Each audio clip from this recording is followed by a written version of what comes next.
quick break. I just want to say thank you for all the people around the world, Jamaica, Germany, Asia, Europe, South America. Thank you for listening to Leap of Health. Thank you for the support. And remember, my book is out. You can find it on Barnes & Nobles and Amazon. It's called Parents Are Greatest Teachers. Thank you again for all the support. And now, back to our episode. Hello, everyone. This is your host, Alex Valgood, and this is Leap of Health. And today we're going to be talking to Jessica Metcalfe. Almost there? Yes. She's a dentist, coach, and she's also a writer. She just came up with her first book. Is it your first book? Mm-hmm. Yay.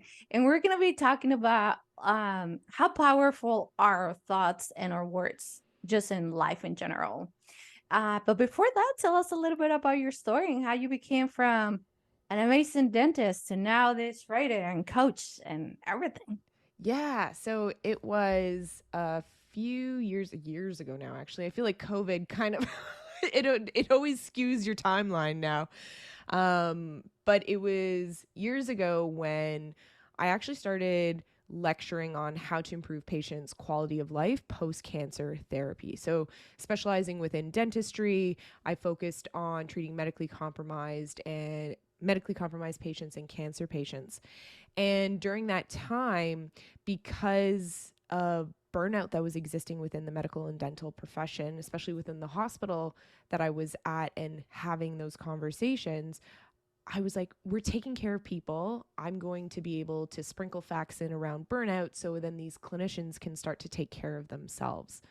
Mm-hmm. And when I started to do that, I was like, you know what? I'm going to start talking about this on social media. And one of the main reasons why I started to incorporate it into my lectures was because at the time I was diagnosed with clinical depression, a generalized anxiety disorder, and was experiencing what I now know to be as my third burnout. And I thought, geez, if this is what's going on, there's still stigma associated with talking about it. I feel comfortable talking about it. I'm going to start to share my story and start to teach on what's going on. And because I was education director, it was really natural for me to take anything that I learned and package it into a way of being able to teach it to people. So I went from how to teach or how to improve patients' quality of life post-cancer therapy to how do we improve our quality of life, especially as high achievers. And how do we then take what we see on social media, the buzzwords like self-care and burnout and imposter syndrome, and actually really understand what is happening to us so then we can start to make those changes. And that's what brings us to today, which is one of the reasons why I wrote the book, is I wanted to be able to give people the opportunity to find my teachings in a condensed form, all in one place that they can navigate at their own pace as well. Mm-hmm. Tell us a little bit about the book. What are some of the main topics that you talk about there? Yeah, so the book is called Speak Kindly, You're Listening. So the main idea around it is how you choose to speak to yourself. And it's broken down into 4 parts: imposter syndrome, perfectionism and people pleasing, burnout, and the last part, which I call darkness. And when I started navigating the primary research on burnout, especially for high achievers, one statistic that really stood out to me is that if you experience imposter syndrome in combination with perfectionism, you are more likely to develop psychological distress, ultimately leading to burnout. And to me, that was, oh my goodness, this is what's happening to so many people. And so if we can share and talk and understand why it's happening, then we can understand how to then make those changes. Nice. Can we talk about each section of your book? Mm-hmm. So imposter syndrome, there's a lot of buzzword around it and people thinking, okay, well, it's self-doubt and it's a good thing. And the way that I like to bring it up and talk about it is that, so first off, imposter syndrome isn't self-doubt on its own. The majority of people, 99.9% of people experience self-doubt at one point or another. But imposter syndrome is taking it to that next level, where imposter syndrome is self-doubt coupled with the feeling that you're going to be found out. So you explain away your successes, you overwork to the point of exhaustion, you always are saying yes when you want to be saying no for fear that you're going to be found out, and that one more thing is going to make you that much more qualified. Meanwhile, as that high achiever, you're already more qualified than a lot of other people out there to begin with. And so you have to start to learn how to trust in your capabilities, your skills, and your knowledge. And so that part of the book really starts to dive into, okay, well, what is imposter syndrome? And how do we start to define it? And then I break down the imposter cycle, which I also like to call as the high achiever with a loud inner critic cycle, because maybe you don't want to call it imposter syndrome. Maybe it is where that loud voice is coming in and speaking very belittling words to you or unkind words to you. And if that's what you start to hear on a regular basis, then that's what you're going to start to believe. And what research has shown is that the same area in the brain lights up whether you're having a conversation with someone out loud or you're speaking to yourself, which means you hear that voice just as loud. And if you hear that voice just as loud, those unkind words, those hurtful words, those destructive words, you're going to start to believe that that is what you are. With imposter syndrome, you talk about like these kind of like levels. Is it, and it starts kind of like building up slowly to the point of like, oh my God, like, you know, are they gonna, like, I need to become a perfectionist now, right? Do you think that perhaps when we start doubting ourselves, almost like do something about it to stop that? How do we stop that to like become a obsessive thing, like a work, I need to do this, you know, I need a raise. Now I'm like, now it becomes like a mental thing happening, going on. Yeah. So you actually hit the nail on the head when it comes to it. So when you get trapped in that cycle time and time again, so that initial aspect that comes up, that thought usually comes up when we're in a challenge, an obstacle, in a different transitional period in our life. We're trying something new. And so let's say it's the I don't know thought that comes up. And that I don't know thought triggers this physical response inside of us. And that's that discomfort, which is our flight or fight response. So it's that increased heart rate. We start to sweat. Maybe we start to have neck pain or an upset stomach. That discomfort then gives our inner critic the license to turn on and start shouting hurtful things to us. You didn't prepare enough. You're not good enough. You're not smart enough. You're not capable enough. There's all of these other aspects. And when you start to pay attention to what your inner critic is saying to you, you can start to notice when it's going to present itself. After your inner critic gets activated, that's when that drive starts to kick in, and it's, oh my goodness, it has to be perfect. If it's not perfect, it's never going to be good enough. And what ends up happening next in that drive for perfection is we either overwork or we avoid. We overwork because that's the only way we see us actually being successful. And we avoid because that discomfort is so uncomfortable that we just don't want to feel it. So we put it off. Now, regardless, if you experience imposter syndrome, you're always going to be successful. So that success then comes whether you overworked or avoided.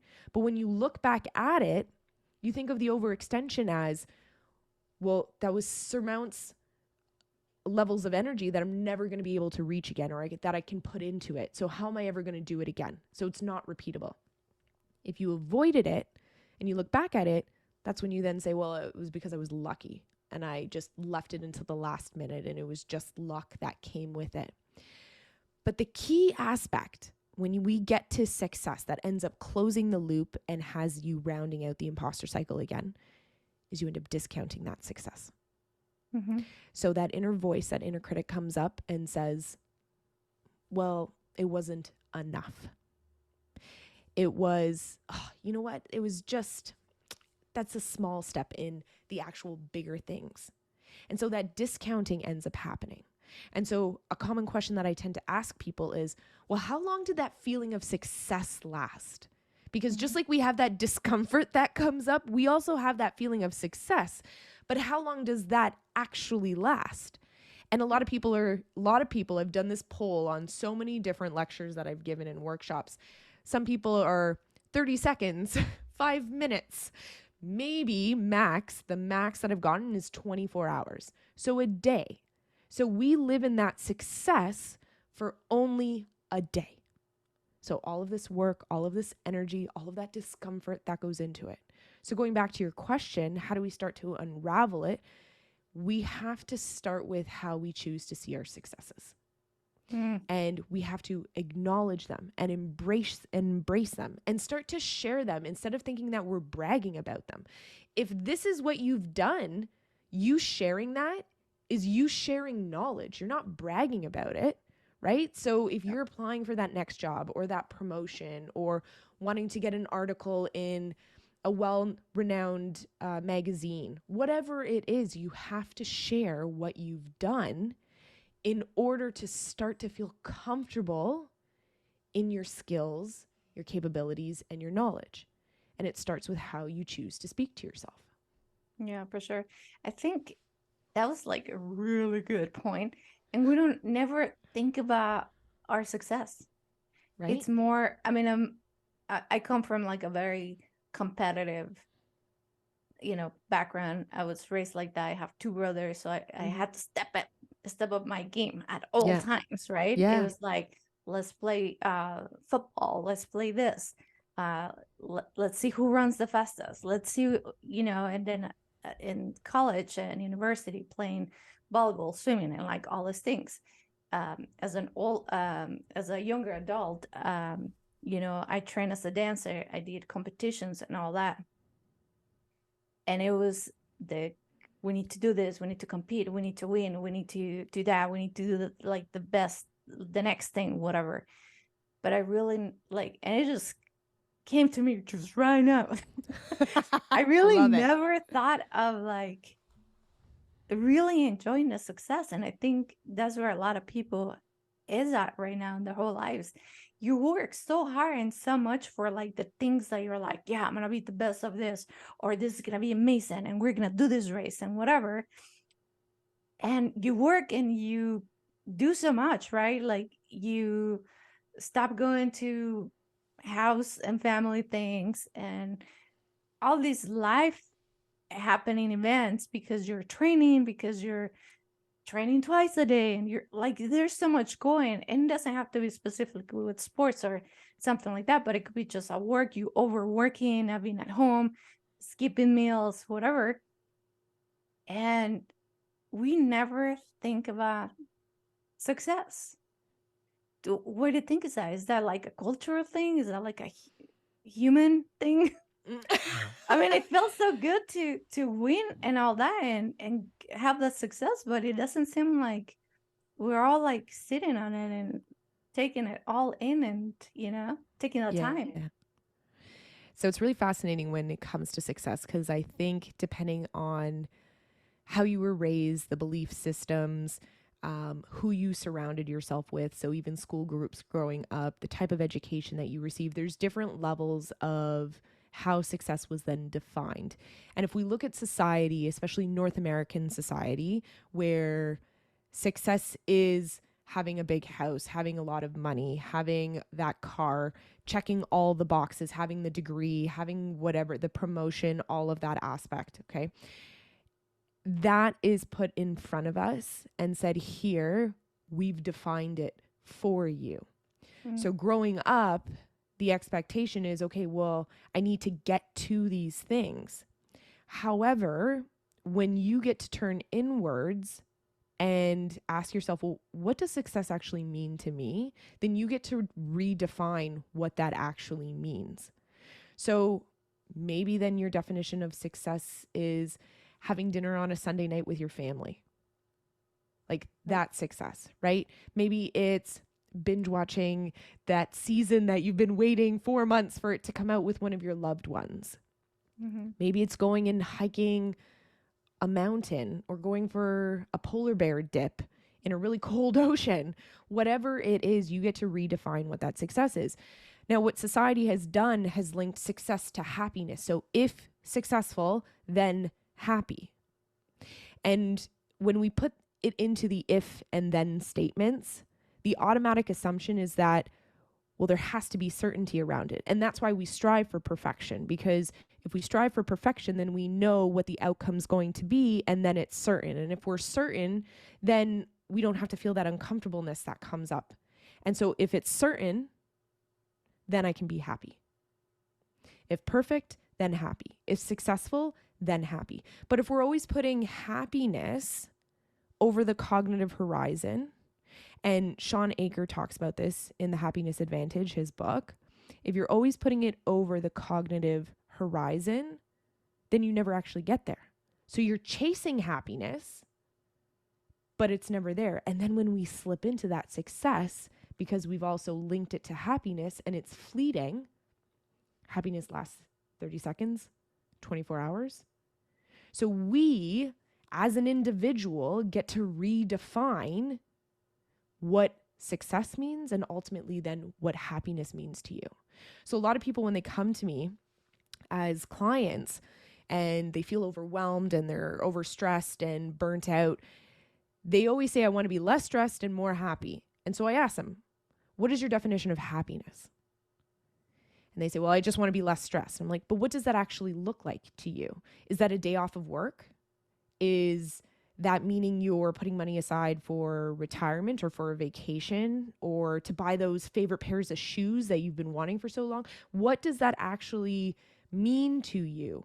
And when we can understand what happiness means and we start to work towards embracing it, not getting it, but embracing it, because then we are not just searching for it, because we'll notice it in other aspects of our lives, we'll then give ourselves the permission to be like, that's what it is. And then we get to use more of these kind words, these compassionate words towards ourself, instead of the old way of just going through and checking success off a grocery list, right? Mm-hmm. It's always been defined as the big achievements. Go to school, get the degree, go get a job, get a really good job, go buy a house. Oh, okay, you have a house, start a family, have your first kid. Like, we look at life defining moments. But what about a Saturday morning where you slept in with your puppy? We get to embrace that. That is just as much a big achievement as me going and getting my dental degree. Wow. No, yeah, for sure. I think I felt too, when you're talking about these different aspects in life, I think some of us, like, we understand what happiness is in different aspects. Mm-hmm. But when it comes to perhaps the more like professional life, or when it comes to like something that's gonna give you economical rewards, such as your job or like a career or like a competition or whatever, right? That where you're like, I need to win. Yeah. For this. I think having perhaps enjoying more of the process and not becoming obsessive or having this self-doubt as the process goes. That way, when you get to the end, whether it's you win or not, or you get the race or not, it's not such a big deal as if you're just like working and or training or whatever it is to something that you don't know what the outcome might be. It might be really good, but if we get obsessive about it, it's like it lasts just for a quick second and then you become the same person again. Mm-hmm. Is it just because we just obsess about things and we just keep going at it? Like we're just, like this was not good enough. I have to like do something else. Like we need to do that again. Especially for the competitive person. Now, don't get me wrong, being competitive, there's nothing wrong with being competitive, especially if you're competitive with yourself. You're going and you're setting those goals and you're reaching them. And some people have those big, stretchy, hairy goals that you want to be able to get to. And regardless if it's a small goal or a big goal, there is that internal competition with ourselves.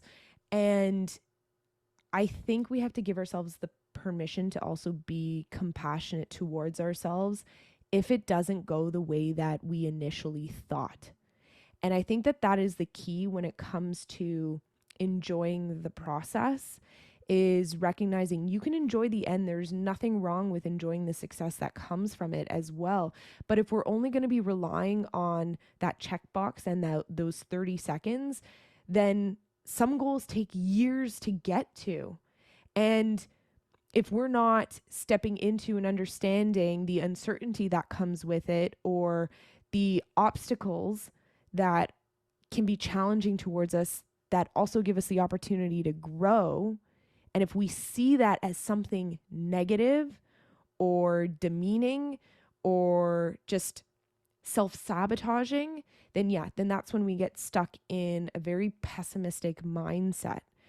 And when that happens, again, going back to that inner voice, if you tear yourself down every single day, then that's what you start to believe. So it becomes harder to step into that challenge again. It becomes harder to step into something new and push yourself outside of your comfort zone if you truly believe that you're never going to be good enough. So it really starts with how you choose to speak to yourself. Now, don't get me wrong. If you step into a bit of self-doubt, don't see it as something bad. Question, well, why am I experiencing this self-doubt right now? Is it because I'm growing and I'm learning something new, and so this is outside of my comfort zone? There's nothing wrong with that, and accepting the fact that, okay, this is going to be definitely uncomfortable, and you know what? I'm going to go with the discomfort. And that's totally okay. But we have to give ourselves the permission to be able to sit into that discomfort and know that it's not a bad thing. So when our fight or flight response gets activated, survey our surroundings, ask ourselves that question. Okay, is this a flight or fight response where I'm in danger and I need to protect myself? Or is this my inner critic turning on, and you know what? I get to turn on my inner sage or my inner wise one or my inner cheerleader now and say, you know what? This discomfort is because this is new. I'm going to sit in this discomfort. It's going to be uncomfortable. But that competitive person in me, that high achiever who wants to reach it because I know my purpose behind it, it then makes it easier to say, okay, I'm going to enjoy this process. Mm-hmm. For sure. I think from what I'm getting from what you're saying is it we almost have to literally stop before we get to even from to the burned out to Mm-hmm. just feel like at the beginning of everything, be kind to ourselves. Yeah. Nothing is going to be perfect ever. We could learn new things and be almost like chill about it. I mean, there's like nothing's going to happen to us. You know, we don't have to be stressed over things. Mm-hmm. And little by little, almost like one day at a time Mm-hmm. to It's survive so, this yeah. world. It's so our brain underestimates what small steps are actually capable of in the grand scheme of things. Mm-hmm. And so when we see befores and afters, we don't actually see all of the stuff that happened in between the before and after. And especially Right. with social media, especially with the TV shows that exist out there, we see home improvements that happen in 15 minutes.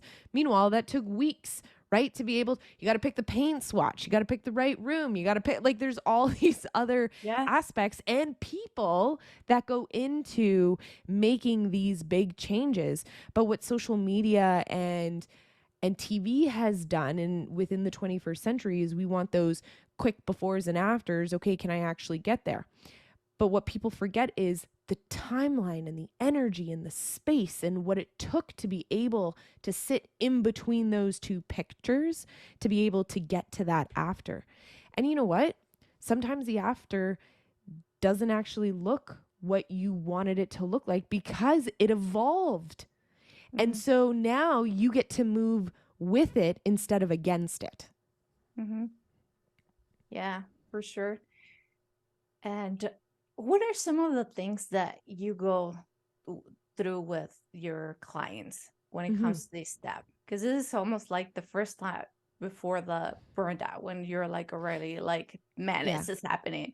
Yeah. So when you catch them at this stage, Yeah. what are some of the things that you work with them? Especially, I don't know if you work with younger um, people like teens, maybe younger adults that, as you said, because of social media, things are happening quickly.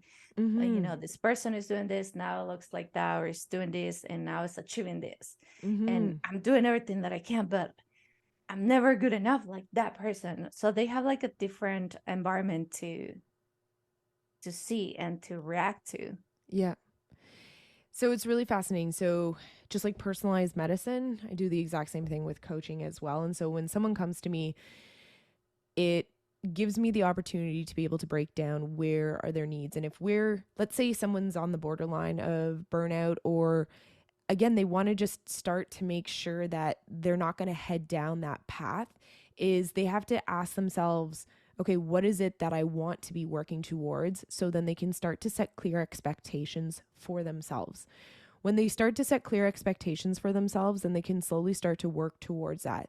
That includes self-care, that includes boundaries, that includes changing how you choose to speak to yourself. So giving yourself the opportunity to sit in a bird's eye view to then start to examine, okay, well, where am I navigating next? And then recognizing that, okay, let's say I put together a 6-month plan with you, and 2 months in, something changes. You're allowed to have something change. Now you get to re-examine it and say, okay, does the end goal still match where I'm at right now? And if the answer is yes, great. Okay, is there an obstacle? How do I start to move through it? If something has changed because new information has presented itself, then you also get to change that end goal as well. And that gives you the opportunity to consistently be evolving. Mm-hmm. And I think what we get stuck on at times is forgetting that we're allowed to create those check-in points. If we have a goal, especially if it takes months to achieve that goal or years to achieve that goal, we just kind of get on the treadmill and just go. I mean, I did the same thing with dentistry. I decided at 14 I was going to be a dentist. I put on horse blinders and I just made sure I got into dentistry. And now looking back, I'm like, oh my Wow. goodness, I didn't give myself the opportunity to explore anything else. And I had all these other interests, and I was good at all of these other interests too. So, what I appreciate, and this is something that I make sure from any age, is that you are allowed to change what that initial goal was as well. And that's okay. Our styles change throughout life. Why wouldn't our goals change throughout life? Yeah. And when I work with those clients, it is bringing that clarity right from the get go on, okay, how do we get there? The key aspect of it is understanding, especially when I work with individuals, I don't work with individuals for less than 3 to 4 months at a time. And the reason for that is you're not going to change in one session. There's not going to be a before and after picture in one session. So I want to be there with you through the good days, through the bad days. Because on the good days, that's when it's like, oh, well, I don't need to do any of this because I'm feeling good. But that's when it's just as important to do the internal Mm-hmm. work as well, because it's the investment that you create on the good days that you get to draw on that investment on the bad days. Right. That's when our neuroplasticity kicks in. Yeah, it does. It's creating new neural networks throughout our entire life. Okay, Yes. so the best, because you brought it up, I freaking love this. So the way that I like to describe neuroplasticity is like a hiking trail. Okay, so let's say you're on your trail and you're walking it. On this trail, because you've walked it so many times, the ground's leveled out, there's gravel now, the shrubs are to either side. It's a clear trail. So if you look ahead, you see a well defined trail. Neuroplasticity is all of a sudden taking a right and realizing, okay, I got to bushwhack again and I have to create a new trail. So here's what ends up happening. When you go down that new trail, the one that you're creating for the first time, it's unfamiliar. So when you go down it again, you have to be so conscious that, okay, I have to take this new trail. Then you go down it again, and maybe you have your machete this time and really good hiking boots, and you're like, okay, I got this. And then you go again and you have to make that conscious effort again. But now the path is that much clearer. You have to actively decide to take that new path every single time. And eventually that old path gets grown over.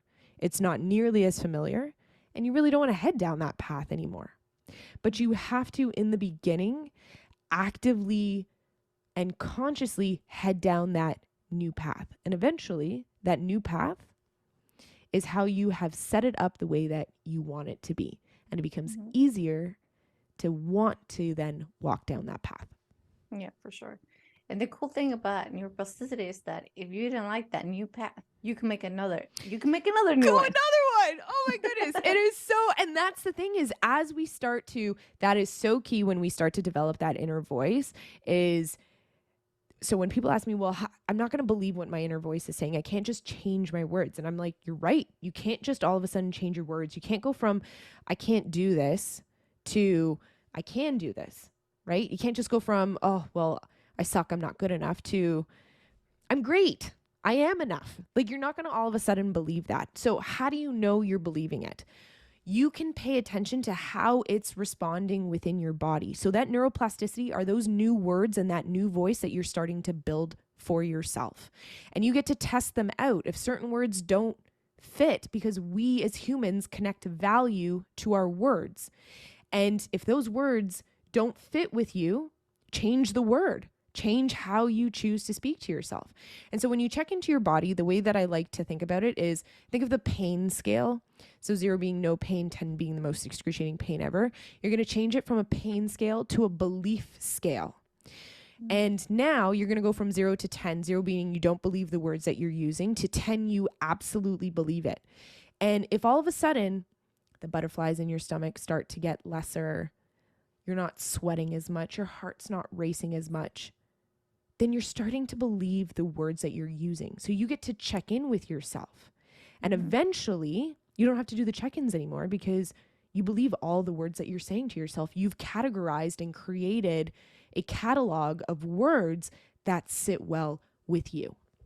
It's almost like the way we react to what we're telling ourselves, almost. Yeah. And so we've talked about the imposter syndrome and how to kind of like catch it firsthand.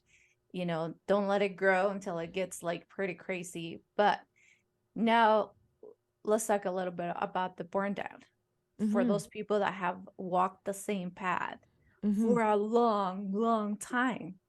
Their path has even a little cover. Is it like harder for them to actually start changing and getting out of that mode? Like they're already like there. So it's hard. It's hard whether you're in burnout, whether you're preventing burnout. It's hard choosing to take care of you at the end of the day, especially if you're that high achiever and is always taking care of other people. It is extremely hard to all of a sudden turn inwards and say, I'm just as important and I need to take care of me. And so when you're in burnout is broken down into 3 components. The first one is exhaustion, so emotional, mental, physical, and can be spiritual at times. Then we've got cynicism and depersonalization, which under that umbrella is also compassion fatigue. And then the third component is a lack of confidence or a feeling that you suck. And so if you can understand how it's starting to show up for you, then you get to pay attention to the symptoms that are presenting and how to navigate ways on starting to take care of you. And I'm not talking about the self-care that gets promoted out on social media right now, where my go-to trifecta is a piece of chocolate cake, a glass of champagne, and you're sitting in a bubble bath. That's not self-care. Self-care is the gritty, down and dirty saying, you know what, I need to go to sleep right now. I'm tired and I need to make sure I'm getting whatever it is that I need for my body, whether it's 6 to 9 hours. Okay. I need to make sure I'm moving my body at some point during the day. Don't underestimate what a walk will do for you. I need to make sure that I'm getting outside in nature. I need to make sure I'm tapping into my creative side. I need to make sure that I'm surrounding myself with people that are energy givers and that fill my cup and that are not energy suckers. And then we get to start to navigate, okay, what are the boundaries that I get to put in? What are the ways that I get to start to build up my confidence? And that's where we get to start to evaluate imposter syndrome again. And when you give yourself the opportunity to start to break it down, your goal might be, okay, this year I want to navigate and understand burnout within me. It might not be applying for a promotion this year or something else. It may be, okay, you know what? I'm going to choose to take care of me this year so I can understand what I need for me. And when you step into that aspect, you give yourself permission to then ask all the hard questions like, what does make me happy? What is my definition of success? And when that ends up happening, we then slowly start to move out of burnout. Now, burnout can take 2 to 5 years to recover from. And so, day one is the day that you decide, I don't want to live like this anymore. Mm-hmm. And that day is day one. Even if you just say that and then day two is asking yourself another question, you're already starting the process of saying, I recognize that I'm in burnout right now. It's no longer working for me. How do I make this change? Yeah. And it almost sounds like that burned out, when it comes to like mind, body, and soul type. Mm-hmm. I see a lot of moms Okay. on that like stage of like they don't take care of themselves Mm-hmm. and they end up with all these burnout to be a mom. Do you see a lot of men on that situation? So this is a very fascinating question. So I think that depending on the individual, it can affect you. So let's talk about early motherhood to begin with. I don't have children of my own, but I have a lot of close friends of mine who have young kids, and a lot of them are on Facebook groups, or you end up being in a mommy group or whatever it is, and there's a lot of judgment around motherhood. And I Not feel a mom like either. and I feel like that has a toll on how you choose to see yourself. So whether you are the working mom or you're the stay-at-home mom, whatever it is, there's a judgment to either or.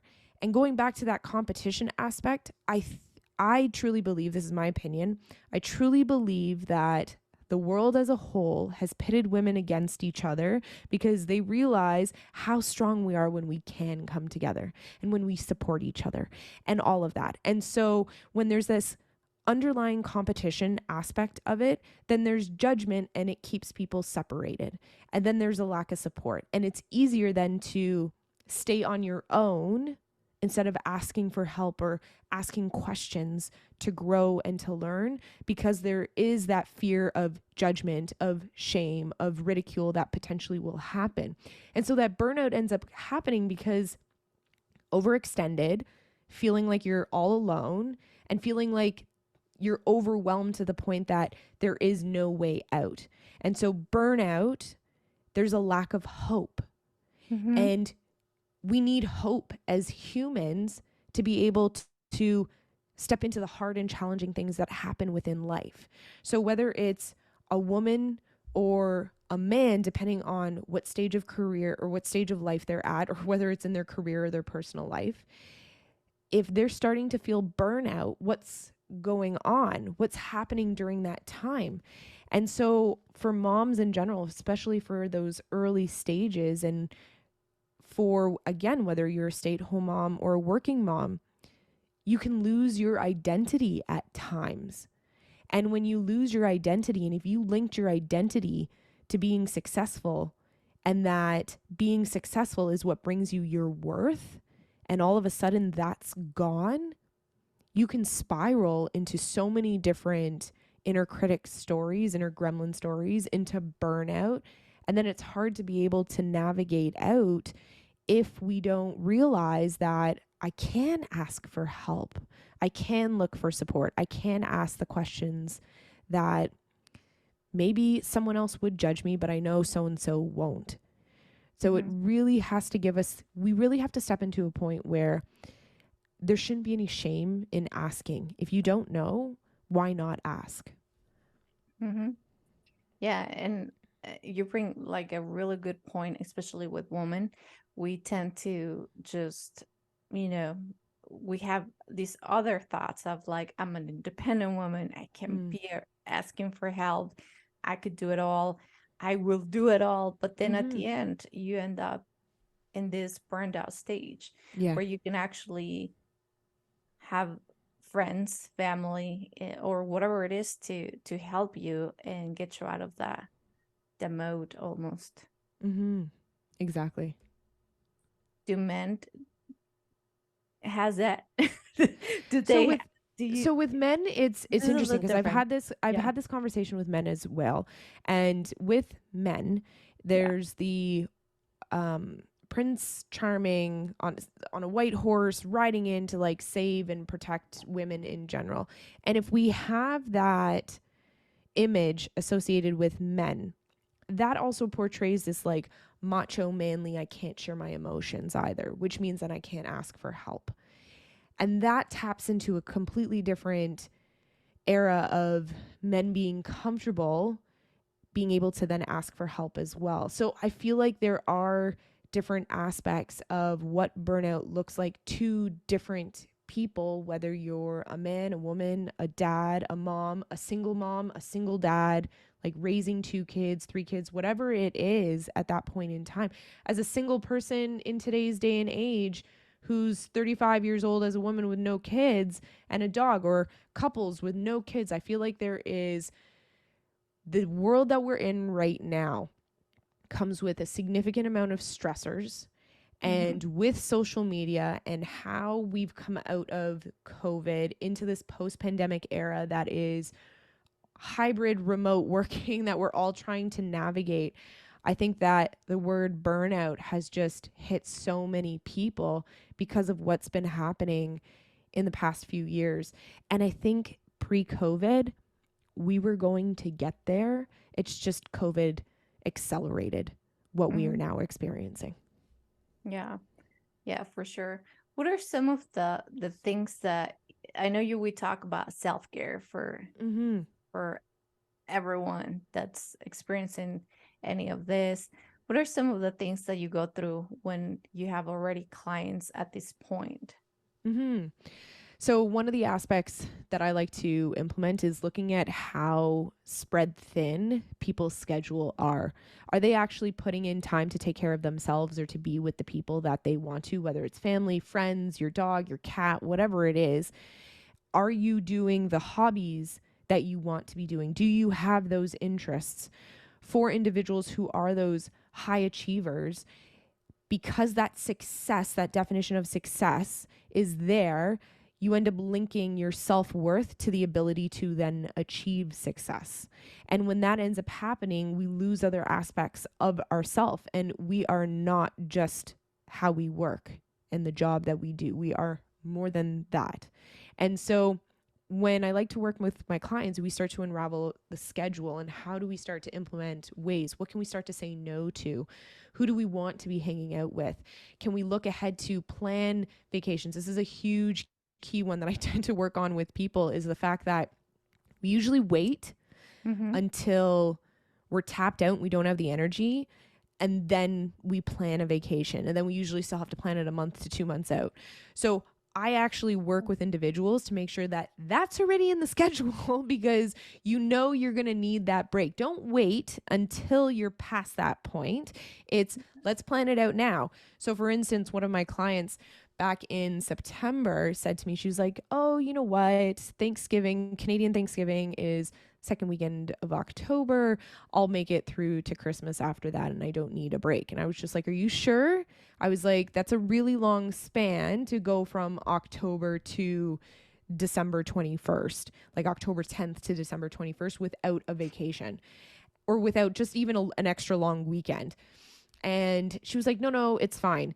2 weeks before, so this was the second week of December, so it was exactly 2 months afterwards, she's like, "So you were right, and next year I plan to put this in." And I was like, "So this is what we need to do." So I'm like, "Okay, so when's the next vacation?" She's like, "Well, we're talking about July and August." I was like, "It's December. That is 6 months out." I'm like, "No, no." I'm like, "We need to make sure that that is planned even sooner than that." So I suggest at that point in time, instead of just looking at statutory holidays and planning around that, actually looking into your schedule. If you are someone who experiences seasonal affective disorder, plan out something in January to do, something to look forward to. You get to ask yourself, what times of the year do I not feel great? Especially for women when they're on, if they still experience their menstrual cycle. And even then, from a hormonal perspective, women in menopause still experience hormonal changes. If there are certain times of the month where you feel like absolute shit, give yourself the permission to say, I'm going to take this time for me right now. And this is what I need. I'm not going to tear myself down. I'm not going to say, why is my body not behaving the way that I want it to? It's then saying to ourselves, okay, if this is what my body is saying to me, then I'm going to actually listen to it. And when you start to listen to it, then it gives yourself the permission to say, yeah, you know what? I do need a vacation during that time. And yeah, I do want to only work a half day that day. Whatever it is, you get to give yourself the opportunity. And when you take those breaks, it doesn't mean that all of a sudden you fill it with everything imaginable to do, like that checklist. Because this is the next thing that my clients always say is, well, I didn't feel rested because I didn't get everything done on my checklist. I was like, interesting.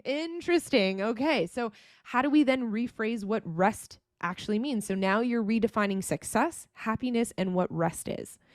And when you start to redefine that, you get to realize that sleep is just as important as you working, as you taking care of someone else. Because again, if you only wait until you're tapped out, then you're just going to keep repeating the exact same cycles over and over again. But each time you hit that cycle, it digs you into a deeper, darker hole that takes longer to get out of. For sure. And I like that you mentioned vacation. This is great. This is really good. I mean, if it was my my choice, I will be in vacation my whole life.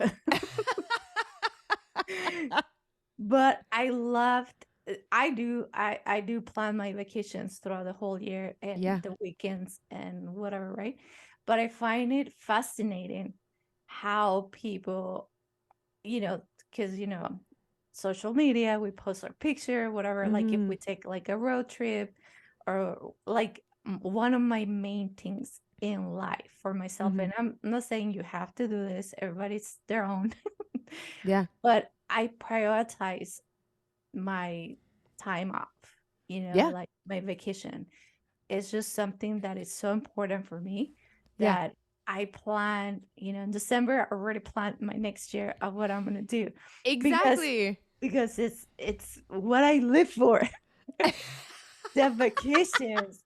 And even as you said, I think this is so important. You don't have to plan this whole vacation to like Greece or, Cancun or whatever it is that you're going or that you would like to go. But even I think like a little weekend to the countryside. I don't know, something nice that you're gonna have some nice food, you're gonna relax, so you could just walk by the gardens. I don't know. I think it's just so nice, and I think it's so important. And I learned it the hard way because I used to be a workaholic, and I got burned out until the point that I got sick. So I think that's also certain things like that people don't think about it. You work so much, you work extra time, overtime, every day, weekends. Like I was one of those that I work holidays. If it was overtime, I will work, and then work for what? What do you work so much? It's not like I understand there's bills and all that, but even though I feel like we always have that spare money to either you know buy us something or just relax or something, but we just want to work because that's what we do. And I think in my personal experience, being sick for working was definitely not worth it. And so obviously after a health scare, you kind of like rethink life and you're like, well, you know I haven't gone on vacations in like 5 years. Yep. Like, come on. Yeah. That's like insane. And some people might be listening to us like, well, I have to work. I have 3 kids. I have to pay a mortgage. Mm-hmm. And I understand, but I feel like sometimes you do have to, and you could, add it into this if Mm-hmm. disagree or not. But I feel like even just to take that one day out of the month Mm-hmm. for So it's fascinating. yourself. Yeah. So I appreciate you bringing that up, because I think that there's very different stages that people are in, and we feel like we can't do something.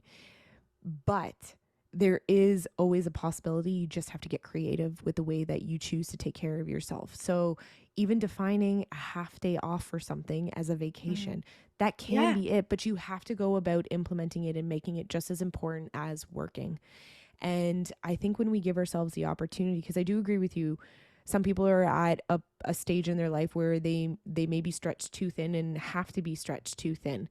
Hmm. However, that is unsustainable from a long-term perspective to be able to. And then what ends up happening if you do get sick? Then we get upset at ourselves and we say, oh my goodness, I can't believe I got sick. How am I going to do this? So instead of just making the assumption that, okay, well, I'm just going to work, set yourself up for success and sustainability from a lifestyle perspective. So not necessarily from work itself, because I do agree with you that, even working with cancer patients, not one of my cancer patients ever said that I wish I pulled that extra shift at work. Like no Yeah. one, no one's, Yeah. no one's saying that. There's going to be people who Mhm. are saying, I wish I had taken that vacation, or I wish I had spent more time with so and so. That is what ends up happening when we get to Mhm. that point. But when we're stuck in the trenches and we're trying to navigate, okay, well, what do I do at this point in time? We have to give ourselves a permission to be able to say, okay, you know what? I need to take care of me. Otherwise, I can't keep showing up as the person to be able to take care of all these things that are happening. Mhm. And that's really hard. And I get that. And that's when we also get to ask for help, Mhm. because in those moments, we think that we can't take that time, that we shouldn't take that time, because of the fact that we still think we have to do it all on our own. And I realize that's a really hard pill to swallow, because I was there. I understand it. I see so many of my clients there. Well, if I don't do it, who's going to do it? Mhm. But if you're not there, what does end up happening?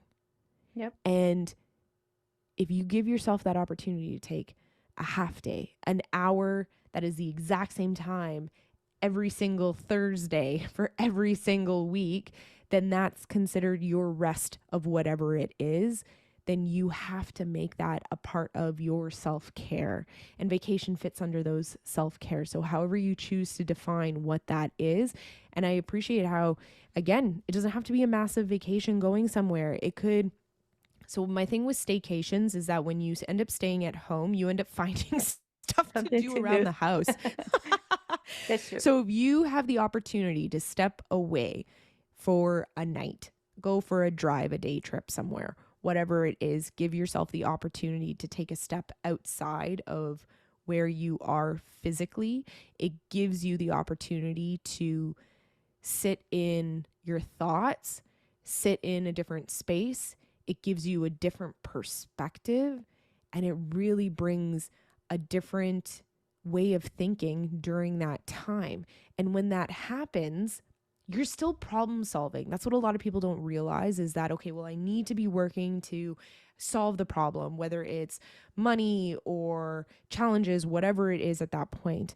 But your brain is actually still working subconsciously while you're doing other things as well. And when you get to step out into that restful state, it comes to you. That's why the saying came, oh, don't make that decision until you've had a good night's sleep, or have a good night's sleep and then make the decision. It's because we're actually processing in our sleep while we're sleeping.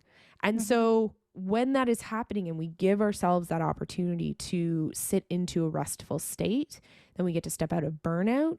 We get to have clarity with what we want in life. We get to redefine success, and we get to choose to speak kinder words to ourselves. Mm-hmm. Yeah, and it's not hard. We, I mean, we are our best investment. We are. That is the best way to say it. We are our best investment. So invest in yourself. Yeah.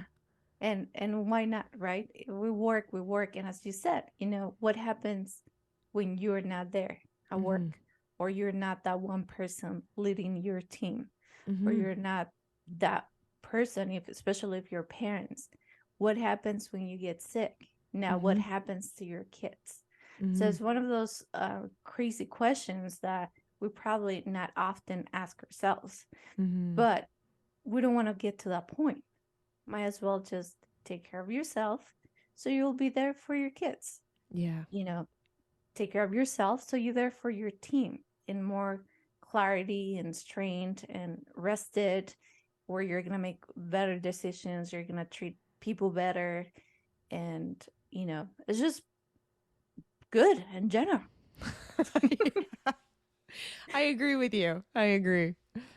I mean, yeah, it is hard because it does make me think about all the people that is going through struggles and they have to do what they need to do and they get to that burnout stage. But definitely, keeping your health, keeping Mm-hmm. your family Mm-hmm. in a good stage is way worth than anything out there. Even if you own your own business, because it's Yeah, super easy to all of a sudden work 24/7 when you own your own business. And I yeah. had someone comment on one of my TikToks saying 20 years I haven't taken a break. It's from because I own my own business. And I Mm-hmm. said your business meetings that you plan and put into your calendar, that's what you need to do for your breaks, for those vacations. They are just as important as those business meetings because you can't show up to the business meetings if you don't choose to take care of yourself. Mm-hmm. And his following comment that came afterwards was, "Oh, that's a really good way to think of it." And I was like, yeah, Yes. it is. Right. So if we plan it in, and this goes for the person who is a planner, put in, just like you said for yourself, put those vacations in first, put those times in where you're taking care of yourself first, whether it's a walk during the day or whatever it is that you choose to put that in, and then plan everything else around it. Mm-hmm. For sure. And I mean, it's not that hard. And also, like, I was thinking when you said plan, plan things, because I think that's just a key word too, in Mm-hmm. general, for everybody that's listening. Because, I mean, there's people maybe like you and me that will love planners, and we're like, Mm-hmm. we're going to do this next year, and I have it planned it out, right? But there is a lot of people that don't think about planning much.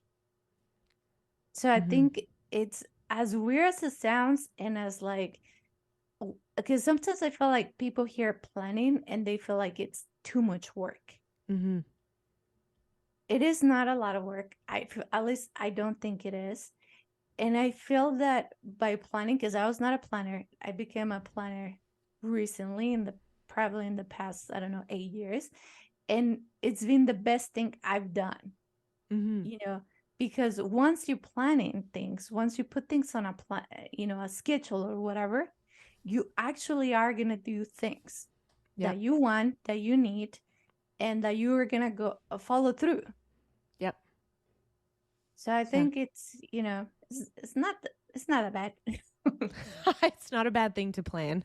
It's definitely not a bad thing to plan. Yeah, and it's not as hard as you might think. Once you start, I feel like once people start planning Mm-hmm. and making schedules, I think you just get used to it, and it just helps you with work, or just life in general, Mm-hmm. especially if, I guess if you have kids, or you gotta take care of others and things like that. I feel like it will help you a lot. Mm-hmm. I agree. I Yeah. totally agree. Well, this conversation has been amazing. Before we go, is there anything else that you would like to tell us? Any more tips? Anything else? Yeah, so if anyone's looking for more tips about what we talked about today and a way to start their own process, is again, the internet is so big and so grand and great at times, but it can be just as overwhelming because of then it has you thinking, well, where do I even start? So, somewhere where you can start is with my book, Speak Kindly, You're Listening. And any personal, this is just like a tidbit to share, any personal development book that you choose to pick up, whether it's mine or someone else's, if you're reading through it and parts of it work for you and parts don't think of yourself as a failure. Take from the book that's going to help you grow and then go learn something else from someone else on top of it. Don't feel that if you didn't connect or resonate with the author in its entirety, that all of a sudden you're going to slide backwards or you're not doing it right. Nope. The rest of the book or parts of the book wasn't fully for you. So give yourself that opportunity to grow as an individual for you and you only. Mm-hmm. And pretty much speak kindly to yourself because you are listening. Yes. I love your title. I love your title. It's a great book. I will also, if people want to get in contact with you or has any more questions, where can they find you? They can find me on social media platforms, LinkedIn, Instagram, and TikTok. Same handle across the board at Dr. Jessica Metcalfe. Yes. And also, I will suggest for you to put that into a shirt so people can wear it. Yeah. Oh, you know what? I haven't taken it that far yet. I think that's where we're going next. I will wear it. It's great. Okay. When you do, send me a t-shirt. Okay. I'll promote it for you. Oh, I love it. Thank you. I hope everybody that's listening gets some gold nuggets out of all this conversation. I think there's a lot to think about to always, make ourselves better. There's always hope. So, you always have a team. Your family, everybody that loves you is your team. So if you need help, ask for help. If you need to know any more about my show, you can always find me at alexvalgood.com. You can find me on social media, Facebook, Instagram, Twitter, YouTube, pretty much everywhere. And also, don't forget, my book is out. You can find it on Amazon and Barnes & Noble. It's called Parents Are Greatest Teachers. Thank you, everyone, for being here today. Thank you, Jessica, and everybody. Have a blessed day.